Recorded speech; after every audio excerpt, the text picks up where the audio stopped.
Bonjour à tous et bienvenue à la Web TV de la mission locale.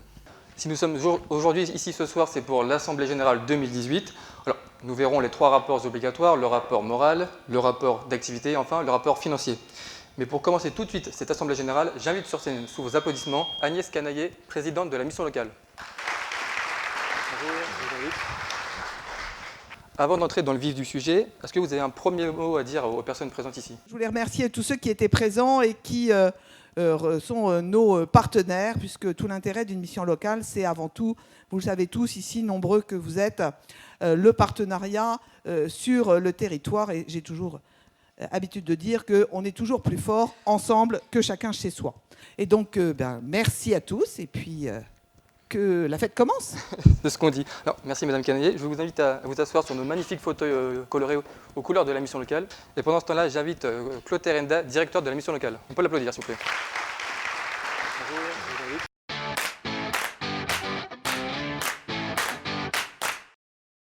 Quel était le contexte socio-économique de la mission locale en 2018 ?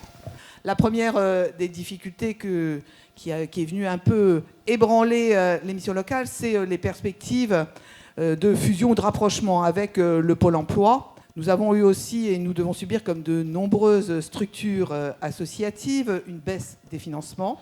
Et surtout, ce qui nous fragilise et rend nos missions plus difficiles, c'est le report des subventions et du paiement des subventions, rendant notre trésorerie un peu fragile. Et puis un autre sujet qui est venu aussi dans le contexte de 2018, modifier les actions que nous menons, c'est l'augmentation du nombre de jeunes migrants à prendre en charge dans nos structures, changeant un peu le mode d'approche et modifiant les pratiques de la mission locale. Alors, comme vous l'avez dit, les subventions malheureusement baissent de certains financeurs. Justement, quelles sont les alternatives possibles pour maintenir le cap ? On répond toujours à de nombreux appels à projets, ce qui demande beaucoup de temps, beaucoup d'énergie pour aller chercher des financements annexes. Et nous menons aussi une réflexion sur le financement en lien avec les communes. Et puis surtout, nous travaillons à mieux gérer nos dépenses, pour effectivement voir s'il n'y a pas moyen de mutualiser, et cela à l'échelle des missions locales régionales. J'imagine, Madame Canaillet, que vous connaissez Twitter. Oui. Comme ça, pas de surprise. Alors, on a sélectionné 3 questions de Tweetos pour vous. Première question de Mohamed. Vous en pensez quoi du travail de l'équipe de la mission locale ? Que du bien. Que du bien. Que du bien. Heureusement, j'ai envie de dire. J'ai toujours habitude de dire que la mission locale, c'est un hub et que ce qui fait la réussite de la mission locale, c'est qu'on est capable de travailler ensemble autour de chaque jeune pour bien trouver des solutions en tricotant fin, pour trouver des solutions adaptées à la spécificité de chaque jeune. Très bien. Deuxième question de Justine LMR. La mission locale a-t-elle atteint ses objectifs en 2018 ? Des résultats tout à fait positifs sur l'entrée en formation ou en emploi des jeunes de la mission locale. La deuxième réussite, c'est la capacité à nous adapter à l'environnement et à l'évolution des politiques publiques. Puis le dernier objectif, c'est d'arriver à l'équilibre financier, parce que même si on a des problématiques de trésorerie, il n'en reste pas moins que l'objectif, c'est avant tout d'avoir des finances saines. Et ça, c'est un objectif réussi. Dernier tweet de Hugo Martin. Donc, forcément, après 2018, il y a 2019. Quels sont les enjeux de la mission locale pour 2019 ? C'est le repérage de ceux qu'on dit invisibles. Alors, ce terme-là est le terme de l'État. Les fameux invisibles, ceux qui ne viennent pas naturellement dans la mission locale, et pour lesquels nous devons aller hors les murs, mettre en place des nouvelles actions pour les attirer vers la mission locale, pour que notre capacité à les accompagner puisse servir leurs projets personnels. Donc ça, c'est un gros travail de partenariat. Et puis, évidemment, nous investir dans la recherche de financements nouveaux en répondant aux indicateurs de l'État. Merci Madame Canaillet d'avoir répondu à nos tweetos. Est-ce que pour conclure sur ce rapport moral, vous avez une dernière chose à ajouter ? Et remercier les équipes de la mission locale, parce que tout ça ne se ferait pas, bien évidemment, sans les salariés de la mission locale, qui savent se remettre en question, évoluer, être au plus près des jeunes et répondre aussi à la volonté des jeunes. Donc, merci à tous, bravo et continuons. Merci Madame Canaillet. Alors, on peut l'applaudir.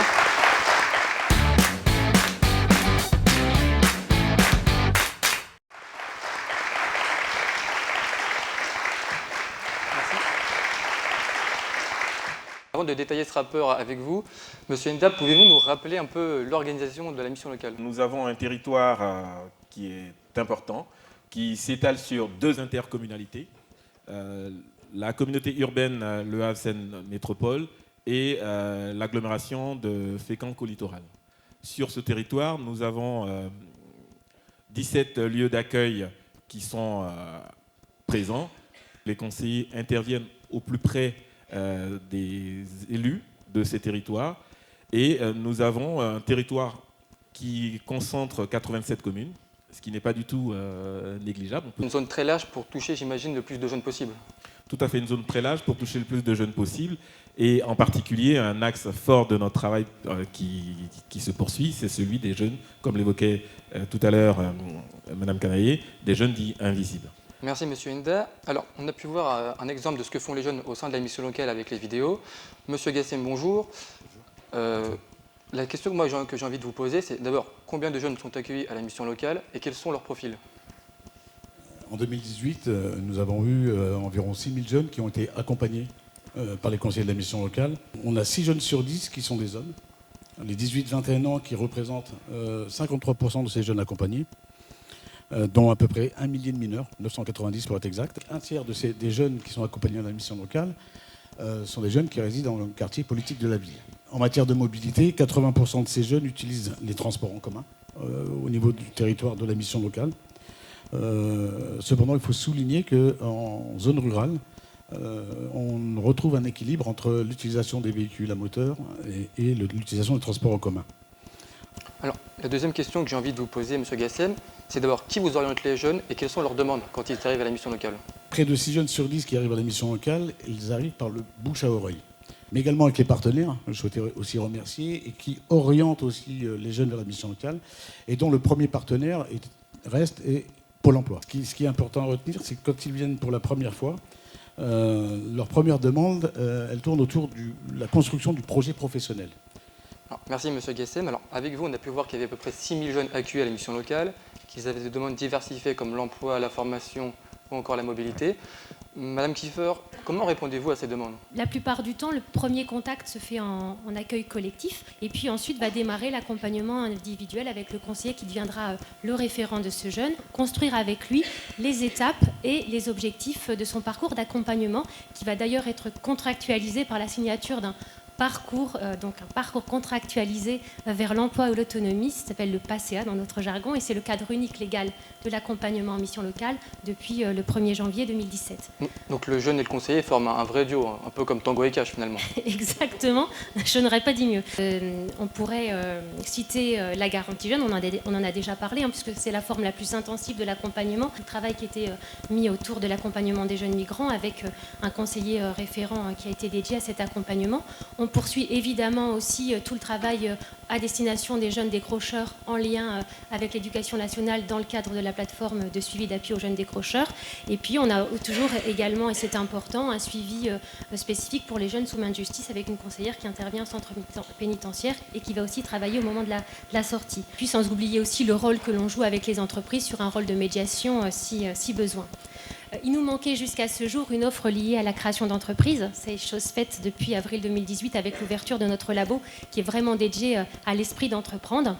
On a travaillé aussi sur le développement d'actions de services civiques. On est devenu également plateforme d'intermédiation de services civiques. Ça veut dire que nous pouvons porter pour des structures les contrats de services civiques et c'est dans ce cadre que nous avons aussi mis en place des actions de volontariat international. Nous avons pu accueillir 5 jeunes de Côte d'Ivoire qui ont fait des services civiques à l'intérieur de la mission locale et nous avons accompagné le départ de 5 jeunes suivis à la mission locale en Côte d'Ivoire. Donc c'était une première pour nous et on veut poursuivre en 2019.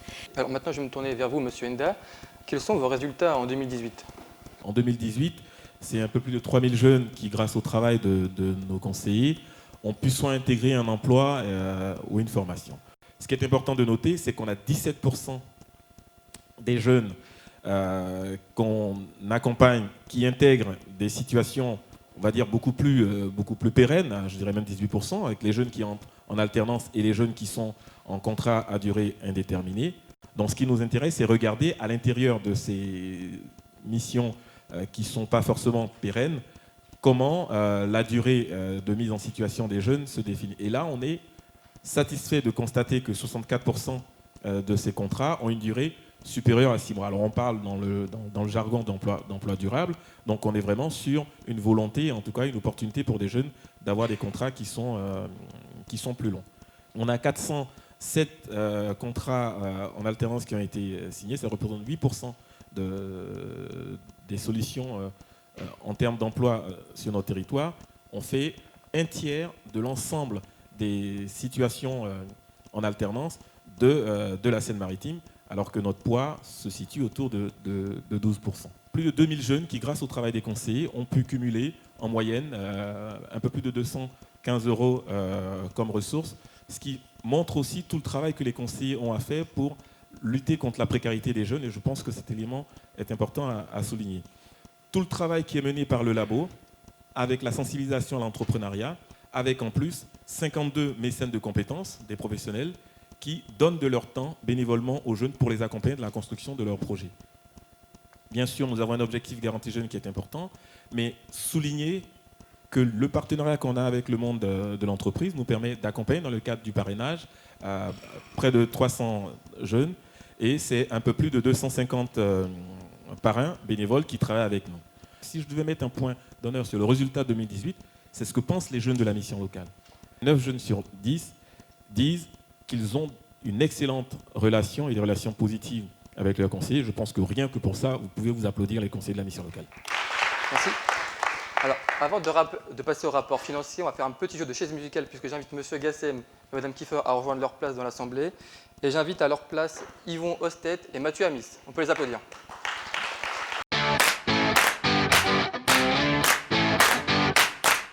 Nous avons un réalisé 2018 pour un montant total de produits de 6 192 411 €.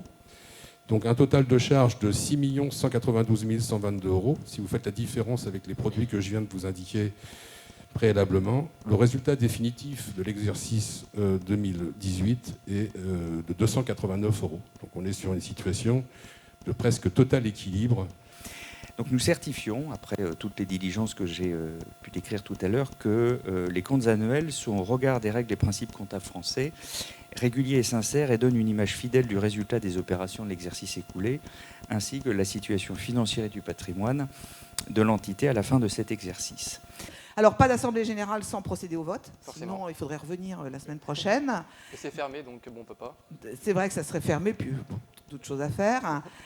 Sur le rapport moral, donc y a-t-il des oppositions, des abstentions? Il est adopté, vous pouvez le noter au procès-verbal. Sur le rapport d'activité, opposition, abstention, unanimité, je vous remercie. Et sur le rapport financier, opposition, abstention, je vous remercie. Et pour en terminer sur l'affectation du résultat, on repart à nouveau, je suppose. Alors, opposition, abstention, c'est validé. Merci beaucoup à tous. Merci à vous dans le public d'être venus aujourd'hui. Et enfin, je voudrais aussi qu'on accueille sous vos applaudissements les jeunes primés au grand jury du labo. Félicitations. Félicitations. Et enfin, un dernier remerciement à toute l'équipe technique qui a permis le bon déroulé de cette émission. Alors, on avait Julien en régisseur plateau, on peut l'applaudir. On avait Vincent à la caméra, Mathieu à la caméra ainsi que Maline à la caméra. On avait également Cécile au son qu'on peut applaudir. Et enfin, on avait aussi Alu qui a supervisé cette émission et Charline à la régie qui a lancé tous ces magnifiques jingles. Merci d'avoir suivi cette émission et à bientôt sur Labo TV. Bye bye.